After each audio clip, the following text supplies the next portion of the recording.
오늘 우리에게 주시는 하나님의 말씀은 신명기 4장 4절부터 10절까지 말씀입니다. 오직 너희의 하나님 여호와께 붙어 떠나지 않은 너희는 오늘까지 다 생존하였느니라. 내가 나의 하나님 여호와께서 명령하신 대로 규례와 법도를 너희에게 가르쳤나니 이는 너희가 들어가서 기업으로 차지할 땅에서 그대로 행하게 하려 함인즉 너희는 지켜 행하라. 이것이 여러 민족 앞에서 너희의 지혜요 너희의 지식이라. 그들이 이 모든 규례를 듣고 이르기를 이 큰 나라 사람은 과연 지혜와 지식이 있는 백성이로다 하리라.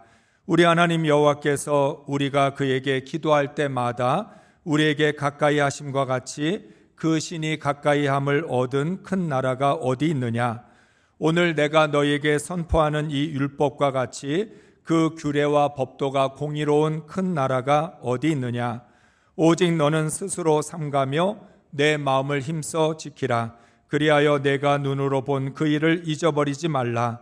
내가 생존하는 날 동안에 그 일들이 내 마음에서 떠나지 않도록 조심하라. 너는 그 일들을 내 아들들과 내 손자들에게 알게 하라. 내가 호렙산에서 내 하나님 여호와 앞에 섰던 날에 여호와께서 내게 이르시기를 나에게 백성을 모으라. 내가 그들에게 내 말을 들려주어 그들이 세상 사는 날 동안 나를 경외함을 배우게 하며 그 자녀에게 가르치게 하리라 하시매. 아멘. 할렐루야. 8월을 인도해 주신 하나님께서 저희들에게 9월을 허락해 주셨습니다. 하나님은 우리에게 9월이라는 시간만 주시는 것이 아니라 9월을 살아갈 수 있는 지혜와 능력도 함께 주시는 줄로 믿습니다. 9월 한 달 동안 은혜의 원칙으로 살아가시기를 바랍니다. 내 힘으로 사는 게 아니라 은혜로 사는 것. 내가 열심히 노력해서 원하는 것을 이루는 그것이 아니라 하나님께서 은혜로 주시는 대로 그것을 믿음으로 받아들이면서 살아가는 그런 귀한 삶이 되시기를 바랍니다. 모세에게 그만해도 족하다 하고 응답하신 하나님께서 바울에게는 내 은혜가 내게 족하다라고 응답하셨습니다. 구약과 신약 서로 다른데 하나님이 주시는 말씀은 동일합니다. 하나님은 모세에게 그 간절한 기도에 대하여 그만해도 족하다라고 응답을 하십니다. 그런데 바울에게도 내 육체의 가시를 떠나가게 해달라고 3번씩이나 간구했음에도 불구하고 하나님은 내 은혜가 너에게 족하다라고 응답을 하신 것입니다.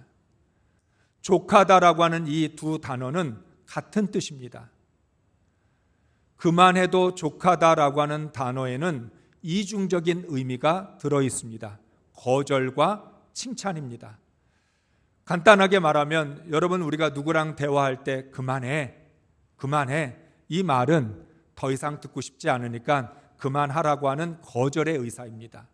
그런데 이 그만해라고 하는 말 속에는 또 다른 의미가 있는데 충분하다. 그 정도면 충분히 했다라고 하는 의미가 있는 거죠. 그래서 그만해도 족하다, 내 은혜가 내게 족하다라고 할 때 그건 너에게 많다라고 하는 뜻이기도 합니다. 그러니까 그만해도 족하다라고 하는 그 말 속에는 신앙의 역설이 담겨 있습니다. 거절인데 칭찬이고 칭찬인데 거절입니다. 여러분은 인생의 임기를 마치는 날 하나님께로부터 어떤 말을 듣고 싶으십니까? 하나님께서 내 인생에 대하여 뭐라고 말씀을 해주시면 좋을까? 모세에게 모세의 마지막 소원을 응답해 주지 않으셨지만 그것은 또 다른 응답이었던 거죠. 모세가 지금까지 하나님을 위하여 충성스럽게 살았던 것 하나님이 인정하시고 너는 여기까지 너의 사명 감당한 것 내가 충분히 인정한다라고 말씀하신 거죠. 바울도 마찬가지입니다. 바울은 자기 자신을 위해서가 아니라 복음을 위해서 하나님이 자신의 육체의 가시를 제거해 주기를 기도했습니다. 혹시라도 내 육체의 가시가 복음을 전하는 데 걸림돌이 되지는 않을까, 그래서 내 가시를 제거해 달라고 기도했는데 하나님은 제거해 주지 않으셨습니다. 너의 은혜가 충분하다, 걸림돌이 되지 않는다, 그렇게 응답을 하셨을 때 바울은 받아들입니다. 나의 연약함을 기뻐하고 자랑하겠습니다. 내가 연약할 때 오히려 그리스도의 능력이 머문다는 것을 내가 깨달았으니 하나님 정말 그만해도 족하다라고 제가 받아들이겠습니다라고 고백을 한 것이죠. 모세와 바울은 전혀 다른 시대를 살았던 사람들인데 하나님을 믿는 온전한 하나님의 사람들의 고백은 동일합니다. 은혜를 아는 사람의 고백이고 하나님을 온전히 아는 사람의 고백이었기 때문입니다. 그런 의미에서 우리는 우리의 인생의 임기가 마치는 날 하나님께로부터 어떤 대답을 들을 수 있을까? 오늘도 우리는 인생의 결론을 준비하고 있어야 합니다. 내 인생의 마침표를 찍는 날, 그날 가서 처음으로 듣는 이야기가 아니라 지금부터 우리가 인생의 결론을 준비하고 신앙의 결론을 준비해 가야 모세와 같이, 바울과 같이 그런 하나님의 응답을 받을 수 있는 것이죠. 그런 의미에서 정말 우리 모두가 하나님께로부터 그만해도 족하다라고 하는 칭찬을 받을 수 있기를 주의 이름으로 축복합니다. 모든 나라들은 자신들의 법과 가치, 종교와 문화 위에 세워져 있습니다. 그러니까 모든 나라들은 법과 가치와 종교와 문화라고 하는 이 핵심적인 원칙들을 가지고 질서를 지키면서 발전을 합니다. 각 나라 백성들은 이러한 핵심적인 원칙에 따라서 세계관과 가치관을 갖게 됩니다. 그렇기 때문에 이스라엘도 가나안에 들어가면 나라를 세워야 합니다. 이스라엘의 핵심적인 원칙은 무엇일까? 이스라엘이 세우는 나라의 법과 가치와 종교와 문화는 무엇일까? 이건 정말 중요했습니다. 이스라엘이 어떤 원칙을 가진 나라를 세우느냐에 따라서 이스라엘의 미래는 달라지게 될 것입니다. 이스라엘이 애굽에서 종살이 할 때에는 애굽의 법과 애굽의 가치와 애굽의 종교와 문화의 영향을 받으면서 살았습니다. 애굽의 핵심적인 원칙의 영향을 받아서 애굽의 세계관과 애굽의 가치관과 애굽의 인생관을 가지고 살아왔던 것입니다. 그래서 하나님은 광야 생활을 통하여 애굽의 세계관과 가치관을 버리게 하셨습니다. 이 버리는 시간이 40년이라고 하는 시간이 걸린 것입니다. 하루아침에 그들이 받아왔던 그 영향을 벗어날 수 없었기 때문입니다. 그럼에도 불구하고 이스라엘 백성들은 광야 40년 동안 있으면서 자주 애굽으로 되돌아가고 싶다, 애굽으로 돌아가면 좋겠다라고 말을 했습니다. 그 말은 우리가 애굽의 가치관과 세계관 속에서 살았던 그때가 그립다라고 하는 고백인 것이죠. 오늘 우리들도 마찬가지입니다. 우리는 구원을 받기 전에 세상의 원칙을 가지고 살아왔습니다. 구원받기 전 하나님을 전혀 몰랐을 때 우리는 세상의 법과 세상의 가치와 세상의 문화와 종교 속에서 살아왔습니다. 자연스럽게 그런 인생관과 세계관과 가치관을 가지고 살아왔던 것입니다. 구원을 받고 난 후에 복음의 세계관과 성경적인 가치관을 배워야 되는데 이게 쉽지가 않습니다. 오랫동안 그런 세상의 영향에 받아왔기 때문에 복음의 가치관을 배운다는 것, 복음의 세계관을 배운다는 게 쉽지가 않은 것입니다. 그래서 환경과 상황에 따라 좌로나 우로나 치우치게 됩니다. 그나마 좀 삶이 평안하고 형통할 때에는 그래도 복음의 세계관과 성경적인 가치관을 붙드는데, 어려운 일을 만나면 애굽 사람들처럼 세상의 가치관으로 돌아가려고 하고 세상적인 세계관으로, 방법으로 우리가 돌아가려고 하고 있는 거죠. 이것이 우리 신앙생활 하면서 평생 싸워야 될 문제입니다. 내 안에는 두 개의 가치가 충돌하고 있고 서로 다른 세계관과 가치관이 부딪히고 있다라고 하는 거예요. 그래서 우리가 복음의 가치관과 세계관을 배워서 우리의 인생의 원칙이 바뀌지 않으면 우리는 여전히 그런 세상의 영향을 받을 수밖에 없습니다. 거룩한 백성 이스라엘은 하나님의 법과 하나님의 은혜 위에 제사장 나라를 세워야 합니다.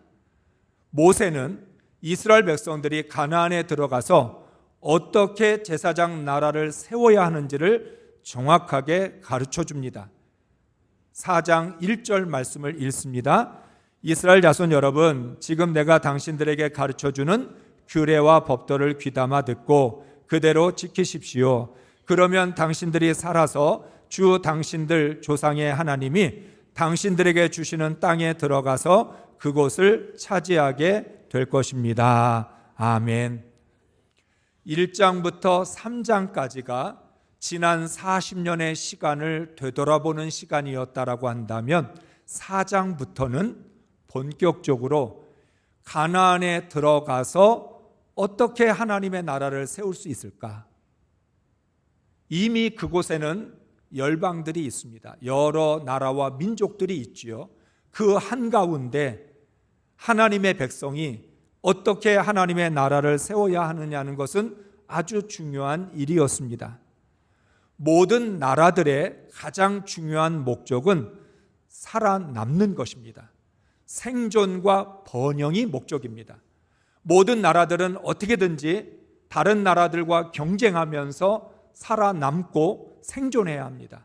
그러면서 나라가 발전하고 번영을 해야만 하는 것입니다. 그렇기 때문에 모든 나라들은 생존을 위해서라면 자신의 가치와 법과 원칙들을 언제든지 버릴 수 있습니다. 번영할 수만 있다면 자신들이 믿던 신도 버리고 다른 신을 섬길 수도 있는 거죠.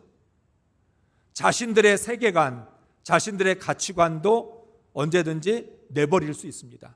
그러니까 모든 나라들은 생존과 번영이라고 하는 가장 중요한 목적과 가치를 위해서라면 자신들의 세계관과 가치관 혹은 자신들의 법과 문화, 이런 모든 것들을 언제든지 바꿀 수 있다는 것입니다.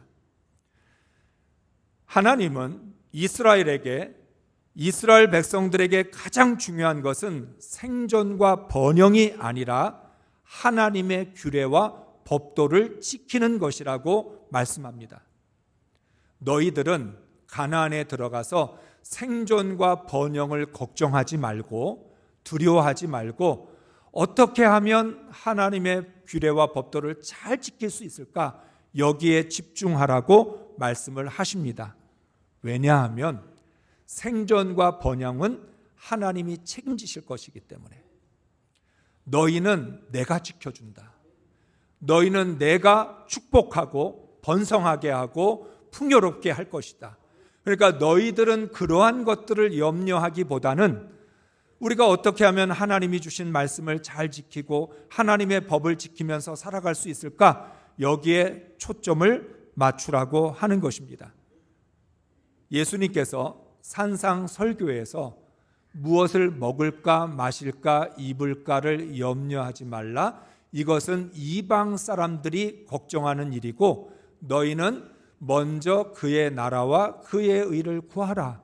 그러면 이 모든 것은 내가 너희에게 더하여 줄 것이다 말씀하셨습니다.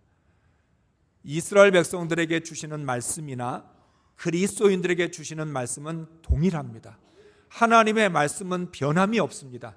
하나님은 말씀합니다. 이 땅을 살아가는 하나님의 자녀들이 이방 사람들처럼, 하나님을 믿지 않는 사람들처럼 생존이나 번영을 걱정하는 게 아니라 하나님의 말씀대로 살아가는 일을 걱정하라고 말씀하고 계시는 것입니다. 그러나 이스라엘 백성들은 불안하고 두려웠을 것입니다. 과연 규례와 법도를 지키면 우리는 생존할 수 있을까? 그렇게 해서 살아남을 수 있을까? 하나님의 말씀대로 산다고 이 열방들 속에서 번영할 수 있을까? 이스라엘은 두려워할 수밖에 없고 걱정이 될 수밖에 없는 거죠. 하나님은 이러한 모든 걱정을 정리해 주십니다. 6절의 말씀을 읽습니다.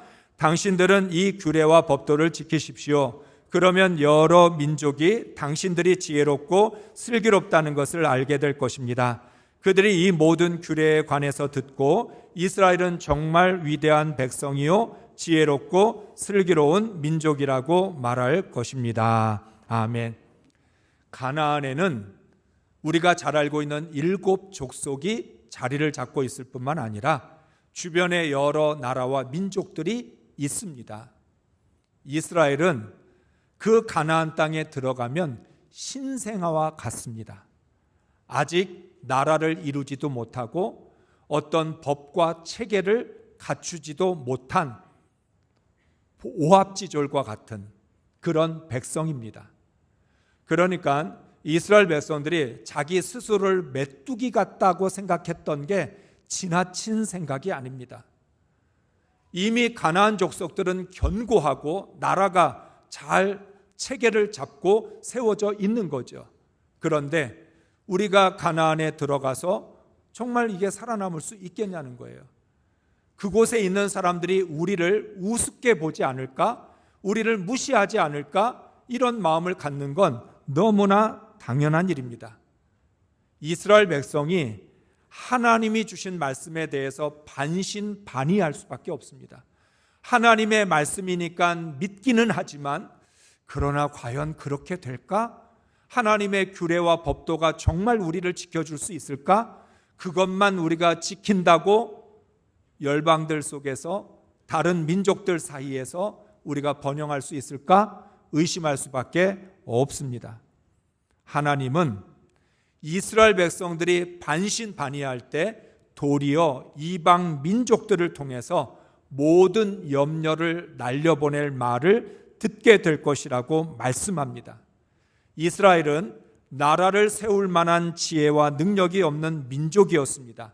그런데 이스라엘 백성들이 하나님의 규례와 법도를 지킬 때 이방 민족들은 이스라엘을 향하여서 이스라엘은 정말 위대한 백성이요 지혜롭고 슬기로운 민족이라고 이스라엘을 찬양하게 될 것입니다. 이스라엘은 자기 자신을 의심하고 있는데 우리가 무슨 지혜가 있고 우리가 무슨 힘이 있어서 나라를 세울 수 있겠어? 그렇게 생각하는데 이스라엘 백성들이 하나님이 주신 규례와 법도를 지키면 이방 민족들이 이 백성들처럼 위대한 백성들이 어디 있느냐? 이렇게 지혜롭고 슬기로운 민족이 어디 있느냐라고 칭찬하게 될 것이라는 거예요. 새번역 성경에는 위대한이라고 번역을 하는데 개역 개정에는 큰 나라라고 번역을 합니다. 이스라엘을 향해서 이렇게 이제 막 시작하는 나라, 신생아인데 이 나라가 위대한 나라, 큰 나라라고 말을 하는 거죠. 왜 그럴까요? 하나님의 규례와 법도에서 지혜가 나오고 슬기가 나오기 때문인 거죠. 하나님의 법이 이스라엘을 지혜롭게 만들 것입니다. 하나님의 은혜가 이스라엘을 위대하게 만들 것입니다. 왜냐하면 하나님을 경외하는 것이 지혜의 근본이라고 하셨으니까. 경외하는 것에서 지혜도 나오고 슬기도 나오고 지혜에서부터 그 나라를 강하게 만들어줄 모든 핵심적인 원칙이 나오기 때문에 이스라엘은 오히려 열방들로부터 정말 지혜로운 민족이다, 정말 슬기로운 민족이고 위대한 백성들이다라고 그렇게 말하게 될 것이라는 거예요. 그러나 이스라엘 백성들이 하나님의 규례와 법도를 순종하지 않으면 모두 멸망할 것이라고 말씀합니다. 3절 4절의 말씀이 있습니다. 여호와께서 바알 부올의 일로 말미암아 행하신 바를 너희가 눈으로 보았거니와 바알 부올을 따른 모든 사람을 너희의 하나님 여호와께서 너희 가운데서 멸망시켰으되 오직 너희의 하나님 여호와께 붙어 떠나지 않은 너희는 오늘까지 다 생존하였느니라. 아멘. 모세는 바알 부올에서 겪었던 사건을 예로 들면서 말하고 있습니다. 이스라엘 백성들이 모압 여자들과 음행을 벌임으로 말미암아 하나님께 심판을 받습니다. 모압 여자들과 음행을 벌였던 모든 사람들은 다 죽게 되죠. 그런데 그런 죄를 짓지 않고 하나님께 붙어 있었던 사람들은 오늘까지 다 생존하게 되었습니다. 오늘 말씀에서 표현이 이렇습니다. 하나님 여호와께 붙어 떠나지 않은 너희는 오늘까지 다 생존하였다. 하나님의 규례와 법도를 지킨다는 말은 하나님께 붙어 있다라고 하는 뜻입니다. 하나님의 규례와 법도를 지키지 않는다는 말은 하나님께 붙어 있지 않고 하나님을 떠난다는 말입니다. 그래서 하나님을 떠난 사람들은 죽게 될 것이고 하나님께 붙어 있는 사람은 생존할 것이다. 우리가 새벽에 룻기의 말씀을 읽고 있습니다. 나오미가 오르바와 룻이라고 하는 두 며느리를 불러놓고 너희들은 이제 남편이 없고 나는 베들레헴으로 돌아갈 테니까 너희는 너희 가족에게 돌아가라 이렇게 이야기를 합니다. 그랬더니 두 며느리가 아닙니다. 우리는 끝까지 어머니를 따르겠습니다. 그런데 나오미가 다시 한번 강하게 말합니다. 날 따라오지 마라. 나는 소망이 없는 사람이다. 나는 너희를 책임져 줄 수 없다. 그러니까 너희의 가족, 너희 민족에게 돌아가라. 그럴 때 오르바는 자기 백성과 자기가 믿는 신에게로 돌아갑니다. 그런데 룻이라고 하는 여인은 그 말을 들었을 때 더 따라 붙습니다. 따라 붙다. 성경에는 붙줬다라고 말을 하는데 떠날 수밖에 없는 그 상황, 어머니를 떠날 수밖에 없고 하나님을 떠날 수밖에 없는 그 상황 속에서 룻은 하나님을 떠나기보다 오히려 하나님께 더 따라 붙어서 하나님을 붙잡습니다. 그것이 룻의 인생을 바꾸게 되고 나오미와 룻에게 하나님의 은혜와 축복이 임하게 되는 중요한 계기가 되는 거죠. 오늘 신명기에서도 하나님은 같이 말씀합니다. 하나님께 붙어 있으면 생존하지만 하나님을 떠나면 멸망할 수밖에 없다는 거예요. 하나님의 법과 은혜 위에 세워진 하나님의 나라는 아주 단순하고 명확합니다. 하나님을 핵심 원칙으로 삼으면 하나님의 인도하심과 보호하심을 받을 수 있습니다. 그렇지 않으면 자신의 힘으로 생존하고 번영을 해야 합니다. 한마디로 말하면 은혜로 살 거냐, 노력으로 살 거냐, 내 힘으로 살 거냐. 하나님의 법을 핵심적인 원칙으로 삼으면 하나님의 은혜로 살게 되지만 세상의 원칙과 법을 따르게 되면 자신의 힘으로 생존을 해야 하는 것이죠. 그래서 모세는 하나님을 이렇게 찬양하고 경배합니다. 7절과 8절의 말씀입니다. 주 우리의 하나님은 우리가 기도할 때마다 우리 가까이에 계시는 분이십니다. 이와 같은 하나님을 모신 위대한 민족이 어디에 또 있겠습니까?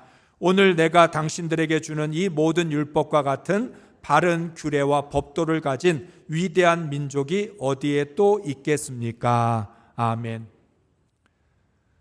하나님이 주신 규례와 법도와 같은 이 원칙을 가지고 살아가는 위대한 민족이 세상에 어디 존재하겠느냐?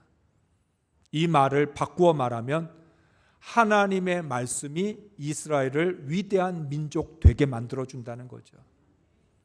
하나님을 떠나지 않으면, 하나님께 붙어 있으면 그것이 이스라엘을 모든 열방 가운데 뛰어난 민족으로 높이 세워주게 될 것이라고 말씀합니다.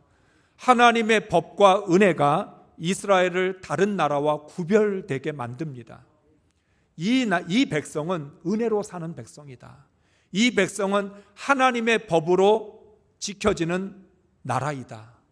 이 백성은 어느 누구도 이길 수 없는 그런 민족이라고 그렇게 칭찬할 것이라는 거예요. 그래서 이 이스라엘 백성들처럼 하나님께서 친히 기도를 들어주시는 민족이 어디 있고, 이 백성들처럼 하나님의 법을 지키면서 하나님의 은혜로 살아가는 백성들이 어디 있겠느냐라고 말하고 있는 것입니다.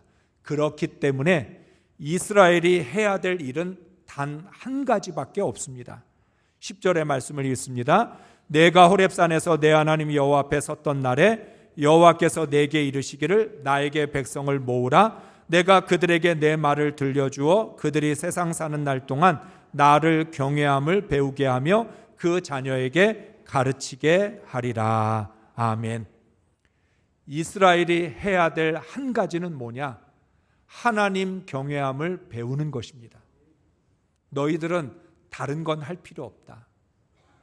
나라를 지키기 위해서 군사력을 키울 필요도 없고, 경제력을 가질 필요도 없고, 외교력을 가질 이유도 없다. 너희에게 가장 중요한 건 하나님의 백성으로서, 하나님의 나라로서 하나님 경외함을 배우는 것이다. 어떻게 하면 우리는 하나님을 경외할 수 있을까? 어떻게 하면 하나님의 말씀대로 하나님의 규례와 법도를 가지고 하나님을 경외할 수 있을까? 이것이 이스라엘 백성들이 놓치지 말아야 할 하나님의 명령입니다. 다른 나라들은 어떻게 하면 이 나라를 지킬 수 있을까? 어떻게 하면 번영할 수 있을까? 어떻게 하면 이 경쟁에서 살아남을 수 있을까? 거기에 온 힘을 쏟는 동안 이스라엘은 그건 하나님께 맡겼으니까 어떻게 하면 하나님을 더 잘 경외할 수 있을까? 하나님 경외하는 걸 배우고 하나님 경외하는 일에 힘을 쏟아야 한다는 거죠. 경외라는 히브리어의 뜻은 두려워하다, 존중하다, 놀라다, 굉장하다는 그런 뜻입니다. 하나님을 두려워한다는 것은 복합적입니다. 무서워하고 존경하며 놀라고 굉장하다라고 하는 의미를 포함합니다. 따라서 하나님을 경외하기 때문에 두렵고 무섭고 존경스럽고 놀랍고 굉장히 매력적으로 느끼는 것입니다. 경외를 배운다는 것은 하나님의 사랑과 심판을 함께 배우는 것입니다. 여러분, 이 경외라고 하는 단어가 종교학에서 가장 어려운 단어 중에 하나입니다. 왜냐하면 경외라고 하는 말 속에는 다양한 의미가 포함되어져 있기 때문에 그렇습니다. 하나님을 경외한다.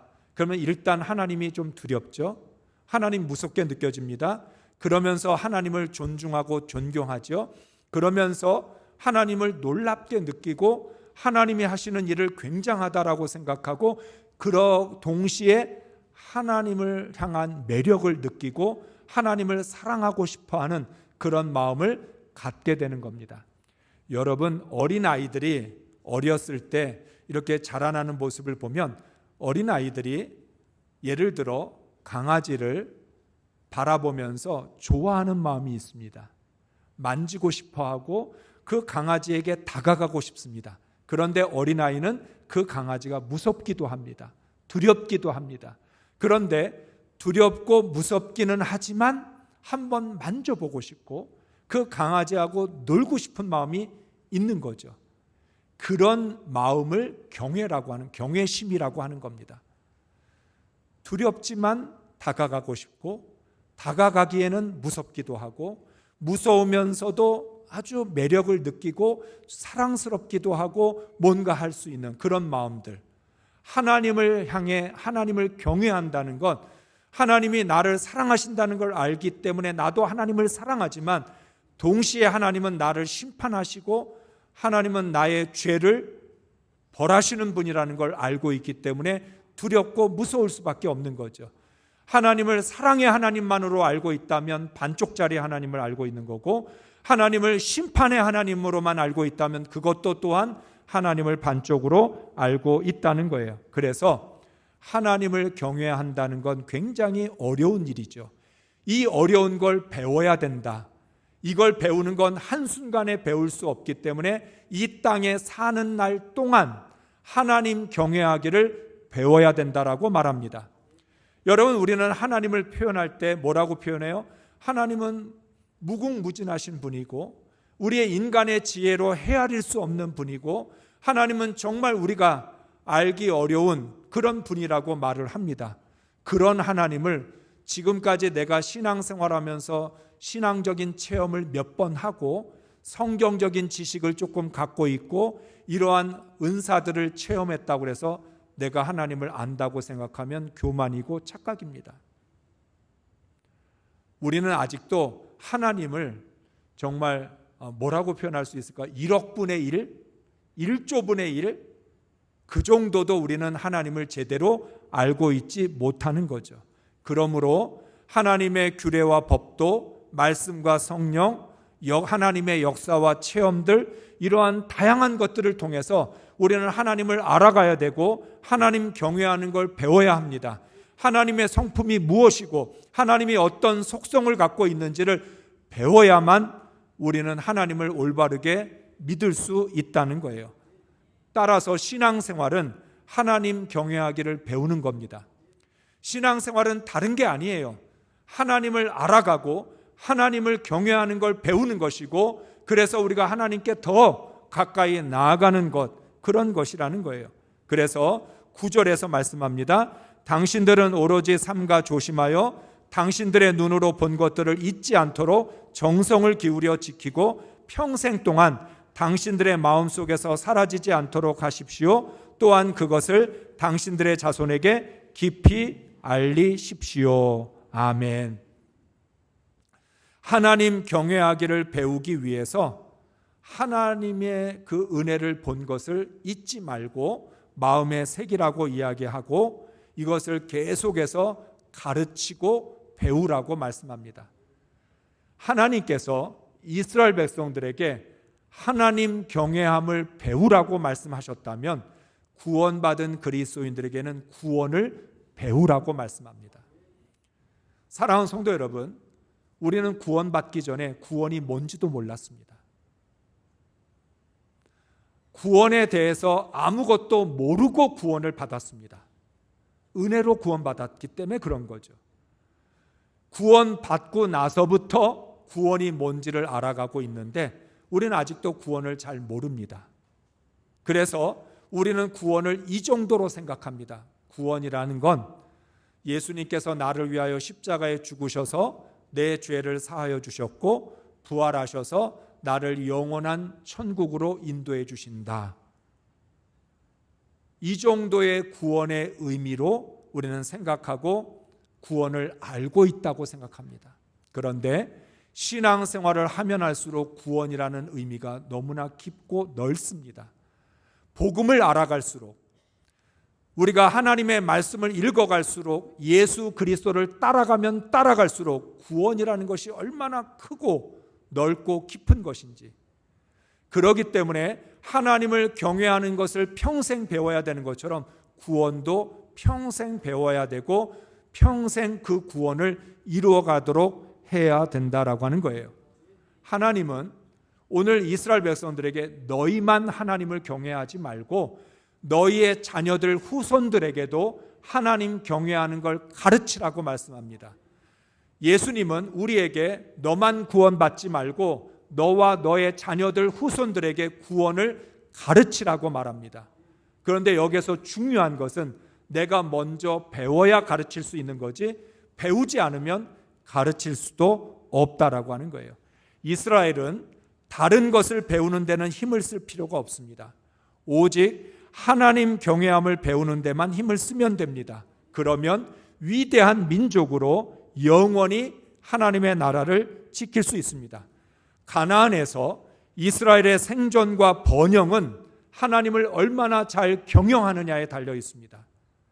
마찬가지로 우리가 이 땅에서 하나님의 그 구원을 얼마나 잘 배우고 그 구원을 이루어가면서 살아가느냐에 우리의 삶이 달려 있는 것입니다. 그렇다면 어떻게 해야 하나님 경외함을 배울 수 있습니까? 첫째는 순종함으로 배울 수 있습니다. 하나님을 경외한다는 건 하나님께 순종한다는 건데, 순종을 해봐야 하나님 경외가 뭔지를 알 수 있습니다. 구원이라는 걸 알기 위해서도 주님께 순종을 해야 구원이 뭔지를 알지, 내가 고집 부리고 내 맘대로 하면 평생 가도 구원을 모르고 살게 됩니다. 그러므로 구원을 배우고 하나님 경외를 배우기 위해서는 순종을 해야 배울 수 있다라고 하는 거죠. 둘째는 하나님 말씀에 가감하지 말라고 말씀합니다. 하나님의 말씀을 가감하면 온전히 배울 수 없어요. 하나님이 우리에게 주신 규례와 법도가 있고 복음이 있는데, 복음에다가 자꾸만 내 생각을 갖다 덧붙이고 하나님의 말씀에다가 내 경험, 세상적인 지식을 더해버리면 어떤 게 복음이고 어떤 게 내 생각인지 구별하기 어렵습니다. 그래서 온전히 배우고 싶다면 가감하지 마라. 여러분, 뭐든지 처음 배울 때에는 그대로 배워야지 응용하면 안 됩니다. 많은 사람들이 뭘 배울 때 배우지도 않고서 그냥 내 맘대로 막 하려고 그래요.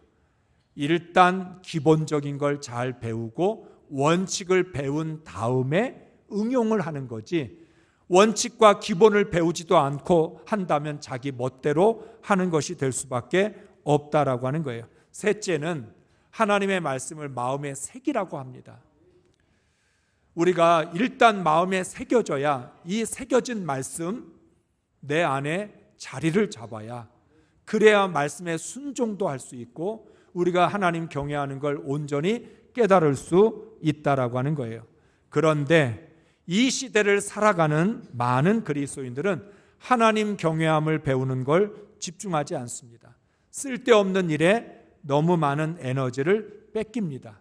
구원을 배우는 일에 전심전력을 다하지 않습니다. 중요하지도 않은 일에 시간을 낭비하고 있기 때문입니다. 오늘날 교회가 하나님 경외하는 걸 모릅니다. 그러면서 우리는 하나님을 사랑하고 교회를 사랑한다고 말합니다. 구원이 무엇인지 우리는 온전히 깨닫지 못하면서 우리는 구원을 이루어가고 있다라고 착각을 하고 있는 거죠. 만약에 우리가 하나님 경외함을 제대로 배우지 못하고 구원이 무엇인지를 제대로 깨닫지 못하면 경건의 모양만 있을 뿐 경건의 능력을 상실하게 됩니다. 왜냐하면 하나님을 온전히 경외함으로부터 경건의 능력이 오기 때문에, 복음의 능력은 구원이 무엇인지를 알아야 복음의 능력이 오는 거죠. 그러니까 이걸 우리가 제대로 배우지를 않으면 모양만 있지 능력이 나타나지 않는다는 거예요. 경건의 능력이 없으면 예수를 증거할 수 없습니다. 하나님의 나라를 세울 수 없습니다. 오늘날 한국교회가 복음을 제대로 전하지 못하고 하나님의 나라를 세우지 못하는 이유는 경건의 능력을 상실한 가운데 경건의 모양만 있으니까 자꾸만 모양만 화려하고 멋있게 세우려고, 겉으로 드러나는 것에 집중하고 사람의 눈에 보이는 것에 우리가 집중하면서 신앙생활을 하고 있다는 거죠. 오늘 하나님께서 모세를 통해 가나안에 들어갈 이스라엘 백성들에게 주시는 건, 너희들은 다른 건 생각하지 마라. 오직 하나님 경외함을 잘 배우기만 하면 된다. 너희들이 하나님을 잘 경외하면 나머지 모든 것들은 하나님이 책임져 주시고 하나님이 역사하신다고 말씀하고 있는 거죠. 우리 모두가 하나님 경외하기를 배울 수 있기를 바랍니다. 구원을 배우고 날마다 구원을 이루어갈 수 있기를 바랍니다. 함께 하나님의 나라를 세워가기를 주의 이름으로 축복합니다.